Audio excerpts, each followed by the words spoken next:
that was his first against the open class horses. And Danny Campbell will tell you probably it's one of the easiest ones he's ever had. They race round the turn and Christian Cullen's the leader. Christian Cullen swinging the corner now at 220 metres, 28.9. There's a $12,000 payoff for him anyway. And down the straight he sprints away from them. Christian Cullen, Danny Campbell rating him well. Anvil Stars coming at him on the inner now. And further out Lavros Voodoo grab him through the middle. But Christian Cullen's going to see it through. Christian Cullen got home to win it. Anvil Star, then Lavros Voodoo. He was just out of his tree so well. As I said again, I had him a lot better. I've never seen a horse of mine ever look as well. And I think I picked him perfect for the Miracle Mile, and he drew good. And when you look back and see the Heracles was sore, and that field wasn't that strong. It was much stronger the second year. The horse was stabled at Newcastle. We arrived there on a Thursday. Brian always gave his horses, if it was running on a Friday, quite a good workout on the Wednesday. Brian would never say to me, he'll win any time. Brian would say, he worked well. Oh, he's doing all right. And that was the message to me, that everything was okay. And everything's okay, he's going to win. I said to him, how'd he go? He said, I took him to the Newcastle track on the Wednesday, and he said his work was sensational. He's never said that to me before. Dan Campbell hadn't long been at Brian O'Meara's. He'd moved from his mentor, Robert Cameron, to take up the position every young harness racer would dream of: race day driver in a stable full of superstars. The Miracle Mile, with the 3-year-old Christian Cullen, was going to be the biggest race drive ever for Dan Campbell.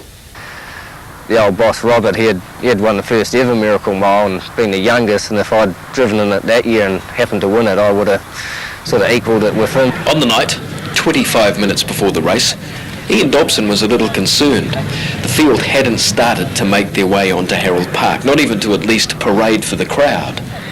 And this hush seemed to go across the grandstand, Christian Cullen, Christian Cullen, Christian Cullen.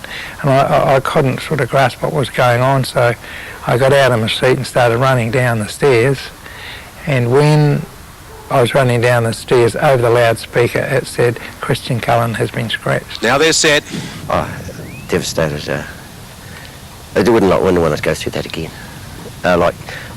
It was the pride of the horse too, and I was real proud of him, and I couldn't have had him better, and Ian and Doreen, and had he explained something like that, you think you've done something wrong, and people think you're a cheat, and you don't quite get over it, They're ready.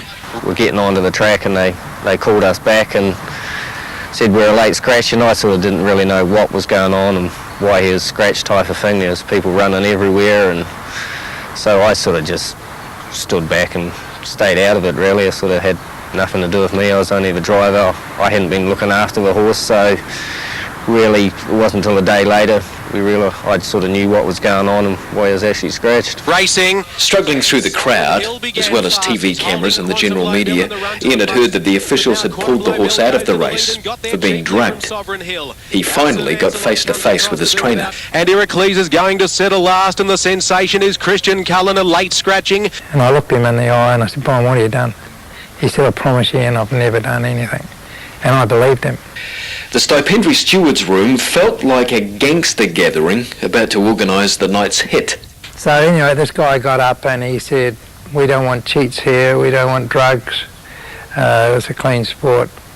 And I got up to him and I looked him in the eye, I said, listen, you boys have made a big mistake. I said, I don't cheat and I don't lie and I don't take drugs. Neither does my horse, neither does my trainer. And you'll pay for this. So what had happened in the horse's build-up since landing in Sydney that could have cast doubt in Brian O'Meara's mind that he'd let something slip? Was it a treatment he always gave Cullen off the back of a plane trip? He does tie up a wee bit off a plane trip, and we were in there about a week before, and I did give him, when he came off the plane, a wee bit of conosoline, but that was nearly 7 days out there. What is it? It's just a muscle relaxant.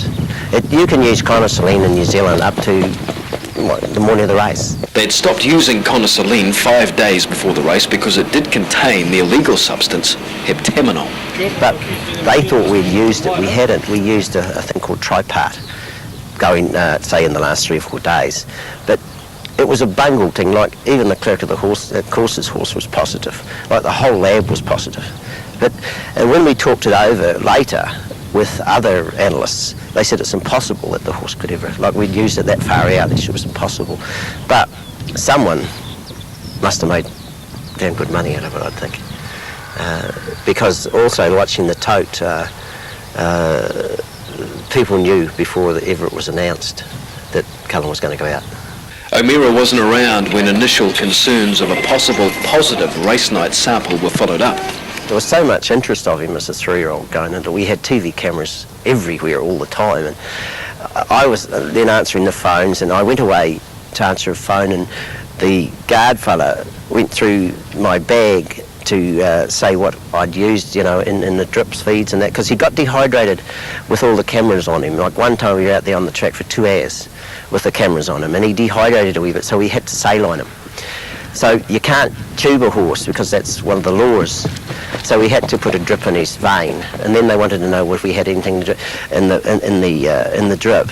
But there was a bottle, an old bottle of Saline had been in my bag, and he wrote down everything that was in my bag, but the Saline was not used.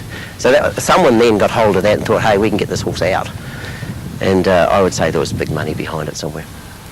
The fallout was devastating for the Cullen camp. He didn't go good. They were cheats in the eyes of Australians, even in the eyes of New Zealanders. Yeah. And coming home on the plane the next day, you know, people were standoffish, and I thought, oh my God, what's going to go on? And I could see their body language. You know, they were thinking we're cheats. And I can liken it to the man that was in jail for 3 or 4 years for rape that he didn't commit, and he got off through DNA testing. I know how he felt, because we felt like that. And I was determined. I would have gone to the highest court in the land to prove our innocence, because I knew the horse was not drugged. We didn't have to drug him. He was the best. Why would we win over here? He had 10 specimens in New Zealand, no trace of any drugs. Why would we drug him when we went to Australia, when we knew he was the best? It didn't make sense. The mistake was made in the testing procedure for the urine sample taken on race night. In brief, the bowl was already contaminated with illegal substances before the tests were done.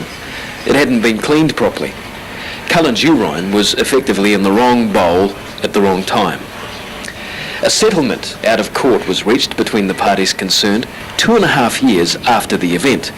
Ian Dobson and Brian O'Meara are happy with the final outcome. There was many of them. It was kicked around from one lawyer to another, and we kept on. I had a great lawyer in Sydney.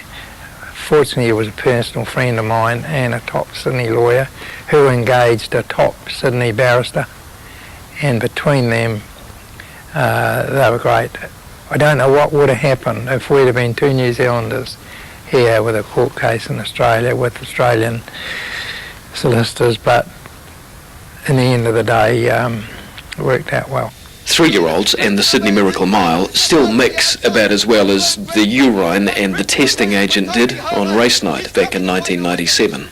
He had got an invite, and he was only a 3-year-old, and he would have been the first 3-year-old ever to win it. Like, there's a lot of controversy about actually starting him in it. People didn't want him to start, so there was a lot to prove in that race, and I was a wee bit disappointed it never went through. I would have been put out, lost my farm, lost all my horses, wouldn't have been allowed to train horses, wouldn't have been allowed on the farm, but it can be so devastating, it can ruin you, and by someone else's mistake, really. Shocking. I wouldn't wish that on my worst enemy. Sitting up in the stands there 10 minutes before the race, watching what I thought my horse was going to win his first Miracle Mile as a 3-year-old and get dragged off the track. On the way on the plane coming home, Dorian and I discussed about getting out of harness racing completely, and if he hadn't been exonerated, we probably would have.